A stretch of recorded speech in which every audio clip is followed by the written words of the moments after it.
Salut à tous, heureux de vous revoir sur la chaîne GenieCivil 237 pour une nouvelle vidéo sur la conception d'une structure métallique, d'une charpente métallique avec le logiciel Autodesk Revit. Aujourd'hui, nous allons entamer avec la 7e partie de notre étude où nous allons réaliser les ancrages. Nous allons voir comment réaliser les ancrages aux différents compartiments de notre structure. Et en fin de vidéo, nous allons réaliser la toiture pour terminer. Donc, si vous êtes nouveau, si vous n'êtes pas encore abonné, pensez à vous abonner et activer la cloche de notification pour être au courant des prochaines vidéos. Sur ce, nous allons débuter avec cette vidéo.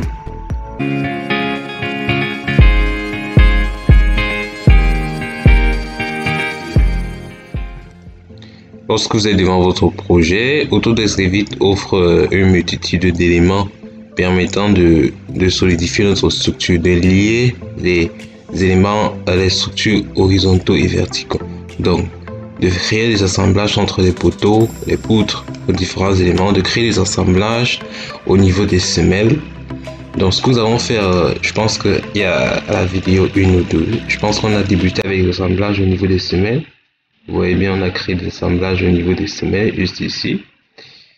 Je pense que cette vidéo, non, d'abord débuter par le masquage. On a masqué, on sélectionner, masquer tous les éléments, les sequences visibles à la vue pour avoir une meilleure visibilité des éléments. On va masquer ça pour le moment.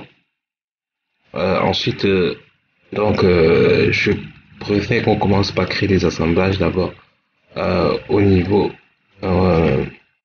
du bas de nos structures en montant.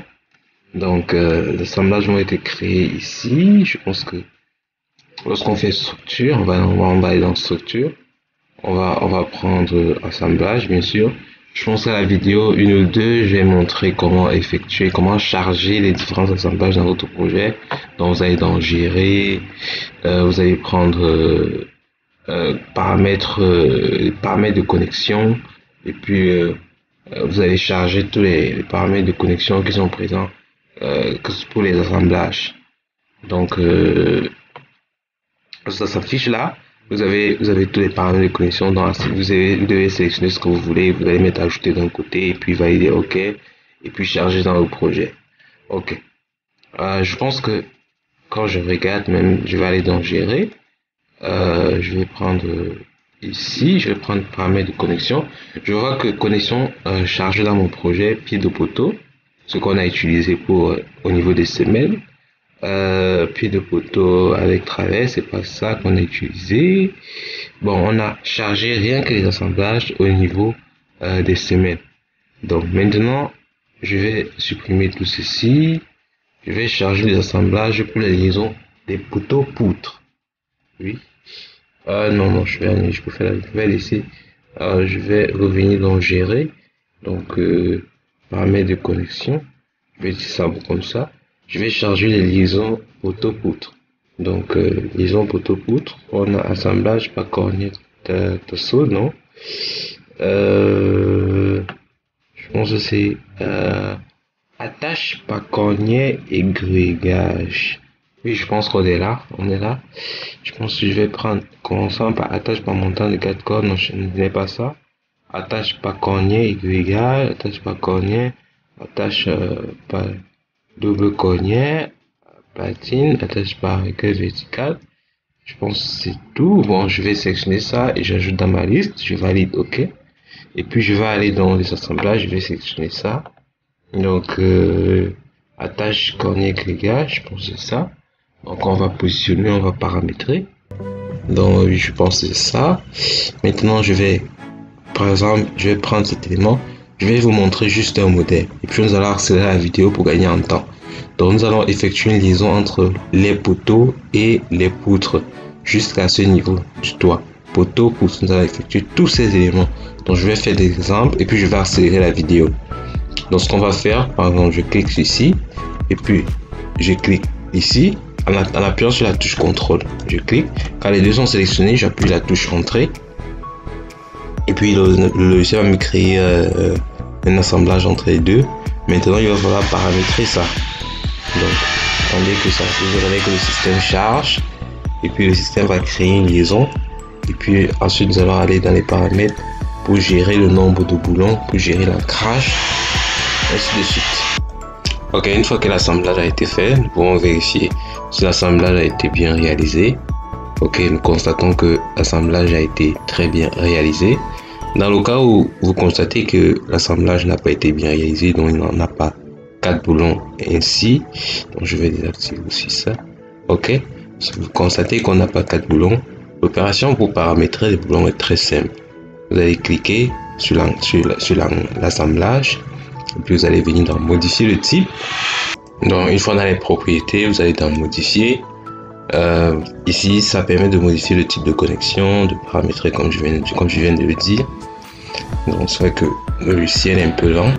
Ok, quand le tableau de propriétés de l'assemblage apparaît, donc vous avez la possibilité d'abord de modifier les cognets d'angle. Au niveau des cognets d'angle, vous prenez le nombre de cognets de côté. Le profil, c'est bien sûr une cognée égale DEN 1005 de longueur 80 x 8. Il est important de choisir ça parce que c'est le bon modèle. Bon, il y a aussi d'autres modèles, ça dépend de la structure que vous allez utiliser, de sélectionner. Mais bon, je vais vous donner une astuce à la fin. Comme ça, l'astuce sera donnée à la fin pour permettre de mieux gérer les assemblages. Donc, coupe du profil, jeu secondaire. Ensuite, vous avez cognet d'angle, cognet soudé. Vous pouvez choisir de souder, de choisir plutôt des soudures au lieu du boulonnage. Vous avez les grillages supérieurs. Qu'est-ce que le prolongement, vous voyez, avec le motif qui est ici. Donc ça veut dire que c'est de tailler l'IPE pour pouvoir entrer facilement, de s'ancrer facilement. Bon, ça dépend, hein, mais dans notre cas, si ce n'est pas important. Donc, nous avons les boulons, diamètre 12, nombre de boulons, norme bien sûr, classe de boulons aussi importante, 8x8.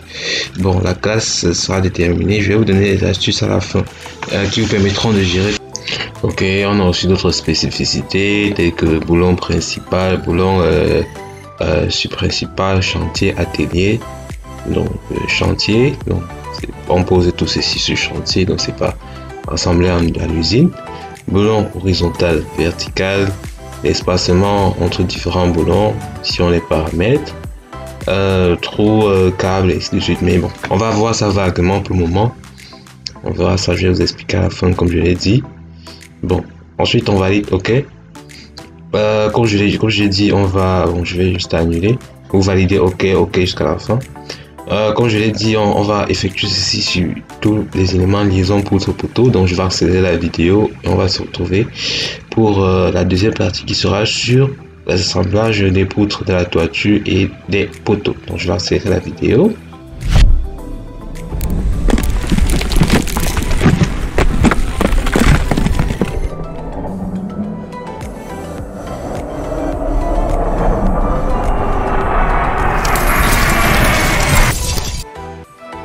Ok, ensuite après avoir accéléré un peu la vidéo et après avoir effectué les assemblages, on va passer au deuxième assemblage.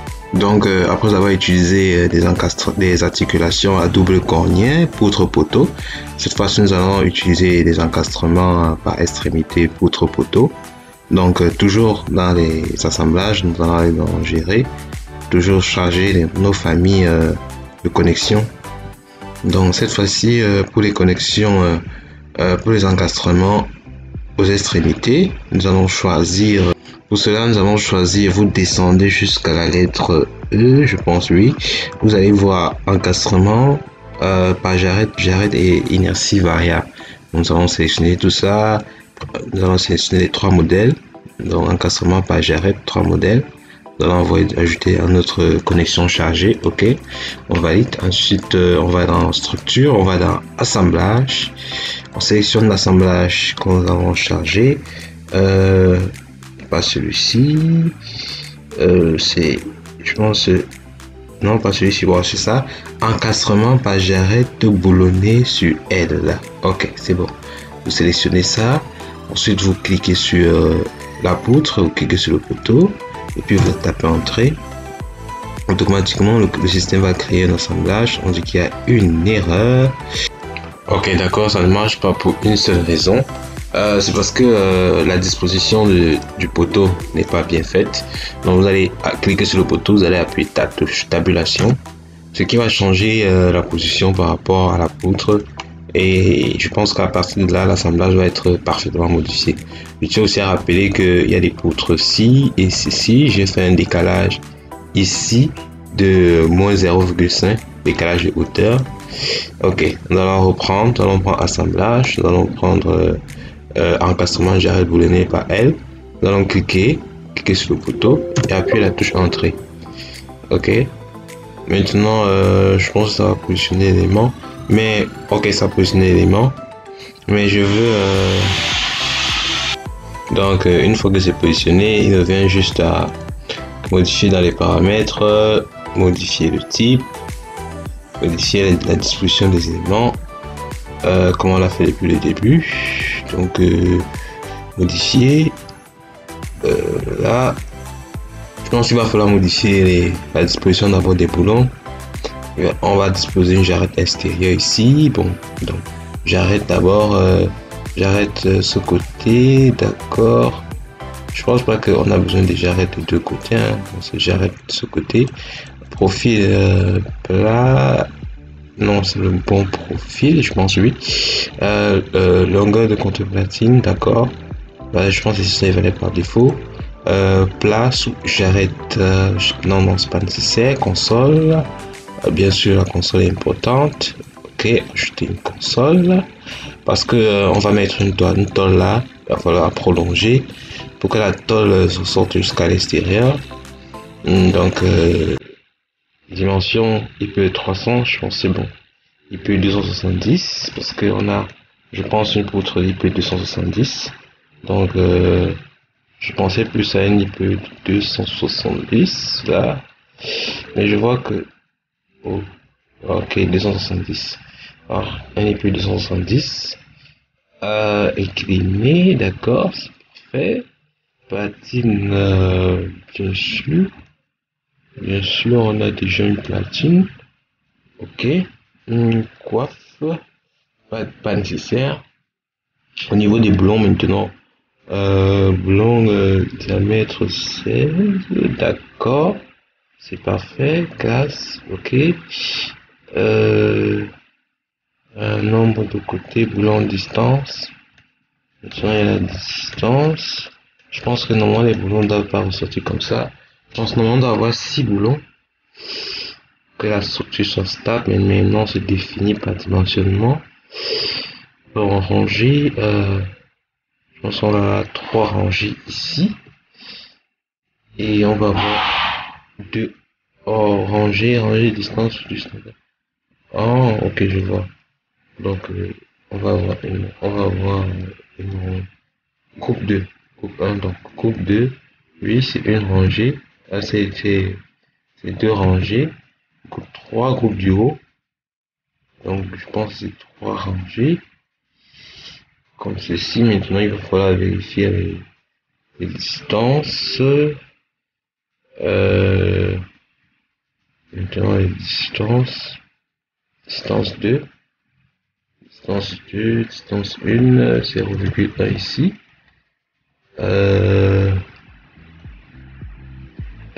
Non, 0,05, je pense. C'est même 6, je pense, parce que il faut remonter ça juste ici. Maintenant, entre axes, espacement 0,8, 0,08. Ok. C'est que là, on va mettre 8 aussi. Maintenant, l'anthrax à ce niveau ici, je vais laisser 8 aussi. Je sais pas, bon, c'est vrai que c'est beaucoup, même 5. Ok, ici 10. Vous en laisse tous. Bon, maintenant, soudure distance, pas besoin de soudure, disposition, plaquette. Non, boulon trop. Raidisseur. Raidisseur 1. Régisseur 2, 3. Pas besoin des régisseurs, mais bon, je vais revenir sur boulon parce que des boulons, il y a des problèmes au niveau des boulons, nombre de boulons, classe de boulons, composition de boulons, distance des derniers boulons, fixation triangulaire, entrave horizontale, décocher ça, distance au dernier boulon, nombre de côtés, un côté, non, c'est deux côtés, c'est deux côtés. Bon. Norme, ok, la norme est bonne. Diamètre, je prends les 12. Il y avait un élément qui manquait. Bon, vérifions un peu savoir. Parce que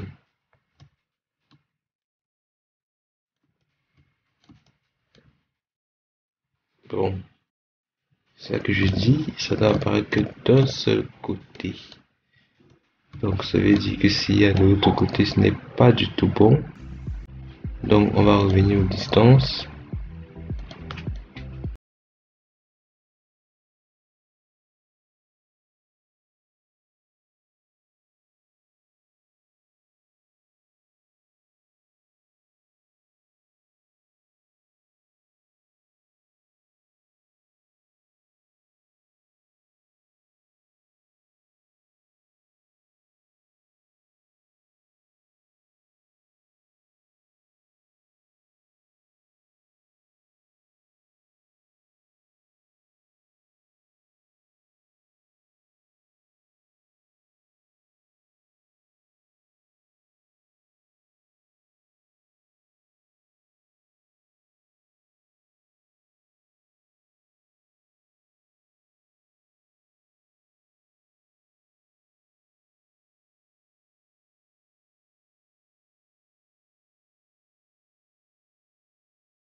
On va accélérer la vidéo et poser les jarrettes un peu de partout.